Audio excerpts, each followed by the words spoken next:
Hello friends, welcome back to our YouTube channel next current. स्वागत है आप सभी का हमारे यूट्यूब चैनल नेक्स्ट करंट पर। आज है 10 नवंबर 2021। 10 नवंबर 2021 के जो भी करंट अफेयर्स के इम्पोर्टेंट क्वेश्चंस होंगे उन्हें मैं यहाँ डिस्कस करूँगा और सभी क्वेश्चन से रिलेटेड आपको फैक्ट भी बताता हुआ चलूँगा। आप आज की वीडियो की PDF फाइल हमारे टेलीग्राम ग्रुप से डाउनलोड कर सकते हैं और टेलीग्राम ग्रुप का लिंक आपको वीडियो के डिस्क्रिप्शन में दिया गया है। अगर आपने अभी तक हमारा चैनल सब्सक्राइब नहीं किया है तो चैनल को सब्सक्राइब करना ना भूलें, साथ में नोटिफिकेशन बेल को ज़रूर प्रेस करें ताकि आपको सभी वीडियो के नोटिफिकेशन मिलते रहें। तो चलिए शुरू करते हैं आज का अपना पहला क्वेश्चन। पहला क्वेश्चन है, हाल ही में किस प्रदेश ने श्रमिक मित्र योजना शुरू की? श्रमिक मित्र योजना 8 नवंबर को दिल्ली राज्य ने शुरू की। Option A Delhi. यह योजना यह सुनिश्चित करेगी कि विभिन्न कार्यक्रम का लाभ निर्माण श्रमिकों तक पहुँचे। इसके हिस्से के रूप में 800 श्रमिक मित्र निर्माण श्रमिकों तक पहुंचेंगे, उन्हें दिल्ली सरकार द्वारा दी गई योजनाओं के बारे में सूचित करेंगे, उन्हें संबंधित सरकारी योजनाओं से जोड़ेंगे और यह सुनिश्चित करेंगे कि कोई भी कार्यकर्ता किसी भी कार्यक्रम से अछूता न रह जाए।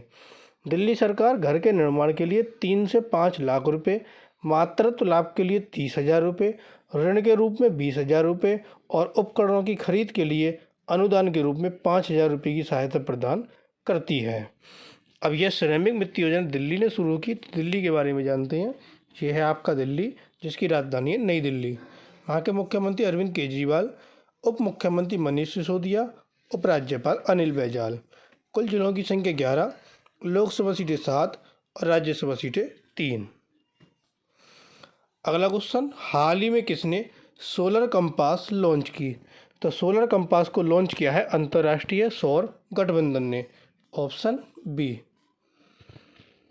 भारत के नेतृत्व वाले अंतर्राष्ट्रीय सौर गठबंधन ने ग्लासगो में COP26 जलवायु शिखर सम्मेलन में अनुसंधान, प्रकाशन और सूचना विश्लेषण प्रमुख एल्सेवियर के साथ हाथ मिलाया। इसने सौर ऊर्जा के उपयोग पर अनुसंधान को बढ़ाने के लिए एक नई पत्रिका सोलर कंपास लॉन्च की। पत्रिका स्वच्छ ऊर्जा तक पहुंच बढ़ाने के लिए नई तकनीक, नीति और आर्थिक विकास को कवर करेगी। सोलर कंपास को एक ओपन एक्सेस जर्नल के रूप में नियोजित किया गया है, जो दुनिया भर में पाठकों को स्वतंत्र रूप से सुलभ लेख प्रदान करता है। अगला क्वेश्चन, विश्व दत्तक ग्रहण दिवस कब मनाया जाता है? तो विश्व दत्तक ग्रहण दिवस 9 नवंबर को मनाया जाता है। Option C. संयुक्त राष्ट्र बाल आपातकालीन कोष, जो कि यूनिसेफ है, उसके अनुसार विश्व भर में 150 मिलियन से अधिक बच्चों को घर की ज़रूरत है। हैंक फोर्टनर ने 2014 में विश्व दत्तक ग्रहण दिवस की स्थापना की। हैंक एडॉप्ट टुगेदर के संस्थापक थे, जो एक एडॉप्शन क्राउड फंडिंग प्लेटफॉर्म है। अगला क्वेश्चन, उत्तराखंड स्थापना दिवस कब मनाया जाता है? उत्तराखंड स्थापना दिवस 9 नवंबर को मनाया जाता है। Option D. उत्तराखंड का गठन 9 नवंबर सन 2000 को भारत के 27वें राज्य के रूप में हुआ, जब इसे उत्तरी प्रदेश से अलग किया गया। उत्तर प्रदेश से राज्य की राजधानी देहरादून है। 2007 में राज्य का नाम औपचारिक रूप से उत्तरांचल से उत्तराखंड में बदल दिया गया।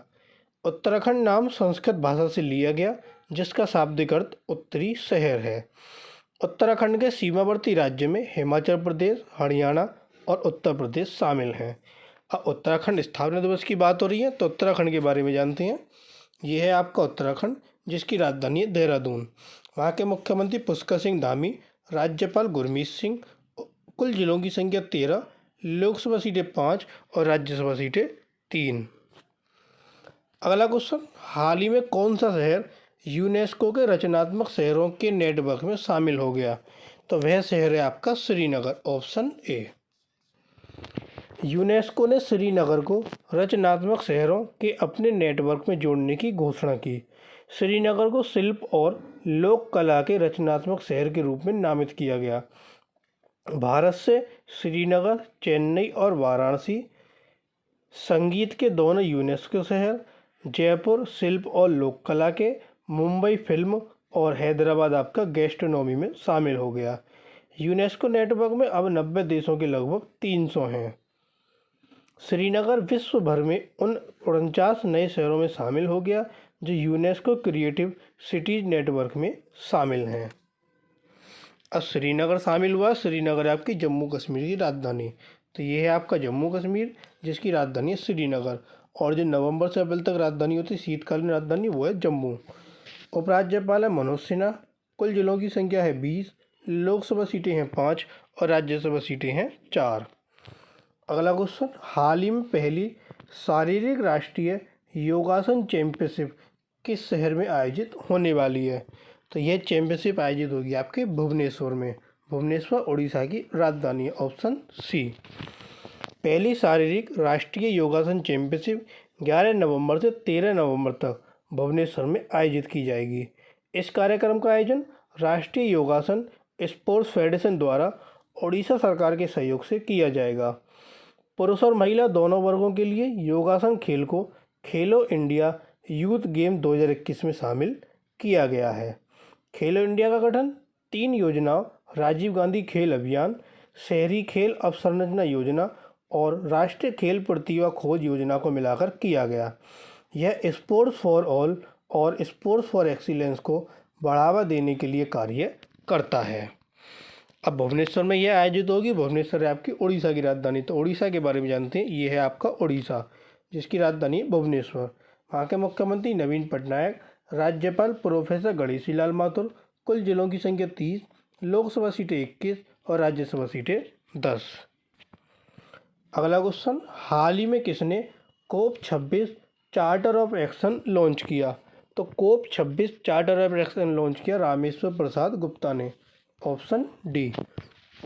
पर्यावरण, वन और जलवायु परिवर्तन मंत्रालय के सचिव रामेश्वर प्रसाद गुप्ता ने कोप 26 चार्टर ऑफ एक्शन लॉन्च किया।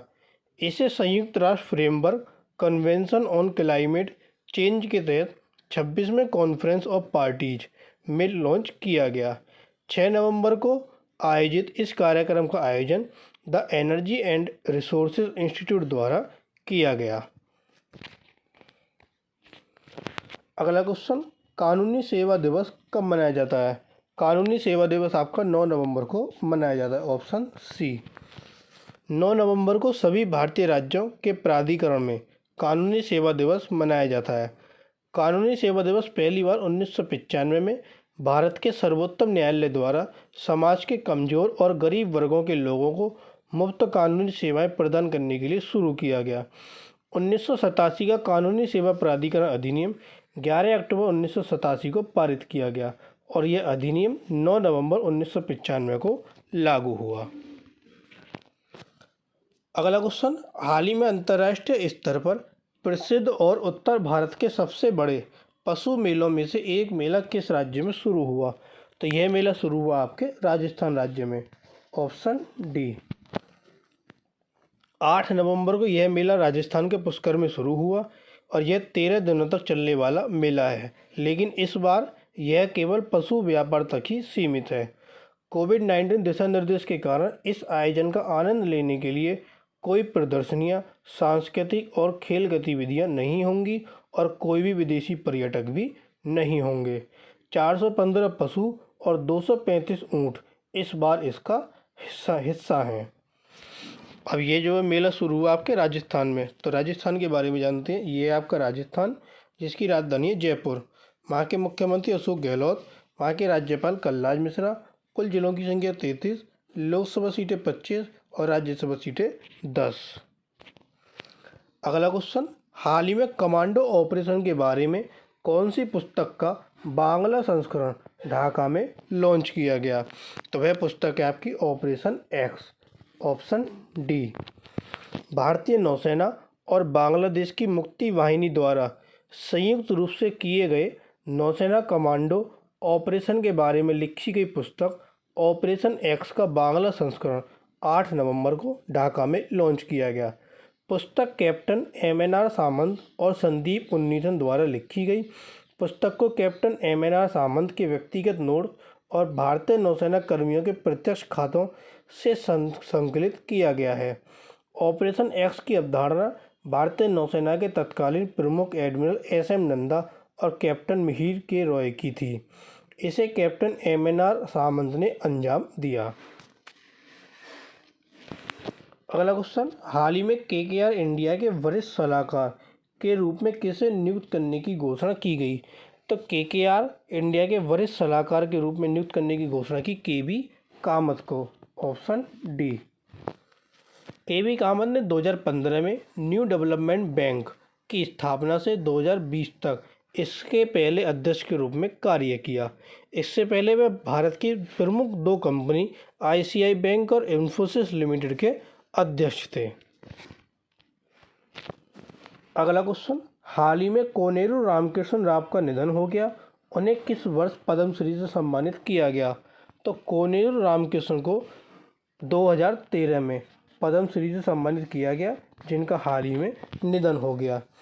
GITAM deemed to be university के पूर्व चांसलर और आंध्र विश्वविद्यालय के पूर्व कुलपति कोनेरू रामकृष्ण राव का निधन हो गया। प्रोफेसर राव अंतर्राष्ट्रीय स्तर पर मान्यता प्राप्त मनोवैज्ञानिक, गांधीवादी विद्वान और शिक्षक थे, जिन्होंने 20 से अधिक पुस्तकें और 300 शोध प्रकाशन लिखे, और उन्हें 2013 में भारत सरकार द्वारा पद्मश्री से सम्मानित किया गया। उनके द्वारा लिखी गई कुछ पुस्तकें अ चाइल्ड ऑफ डेस्टिनी, दूसरी है गांधी के धर्मकृष्ण राव, इसके बाद फाउंडेशंस ऑफ योगा साइकोलॉजी, इसके बाद आती है गांधी एंड एप्लाइड स्पिरिचुअलिटी, इसके बाद why I am in Indian, और इसके बाद है पतंजलि का योग सूत्र ए साइकोलॉजिकल स्टडी। ये कुछ इनकी महत्वपूर्ण मुख्य पुस्तकें हैं। तो ये थे आपके आज के करंट अफेयर्स के इम्पोर्टेंट क्वेश्चन। अब आता है क्वेश्चन ऑफ द टुडे। हाल ही में किसने राष्ट्रीय कंपनी कानून अपीलीय न्यायाधिकरण के अध्यक्ष के रूप में पदभार संभाला? तो ये पदभार किसने संभाला? 4 ऑप्शन आपको दिए गए, एक आंसर आपको कमेंट बॉक्स में बताना है। और जो कल क्वेश्चन पूछा था कि हाल ही में कौन पुरुषों की पेशेवर फ्रेंचाइजी क्रिकेट में पहली महिला कोच बनी? तो वह बनी आपकी सारा टेलर। Option A. तो ये थे आपके आज के करंट अफेयर्स के इम्पोर्टेंट क्वेश्चन। अगर आपको वीडियो पसंद आए तो वीडियो को लाइक, कमेंट और शेयर जरूर करें। साथ ही साथ अगर आपने चैनल सब्सक्राइब नहीं किया तो चैनल को सब्सक्राइब कर नोटिफिकेशन बेल को जरूर प्रेस करें। आप हमारे साथ फेसबुक, टेलीग्राम, इंस्टाग्राम से भी जुड़ सकते हैं। सभी का लिंक आपको वीडियो के डिस्क्रिप्शन में प्रोवाइड कराया गया है। Thank you.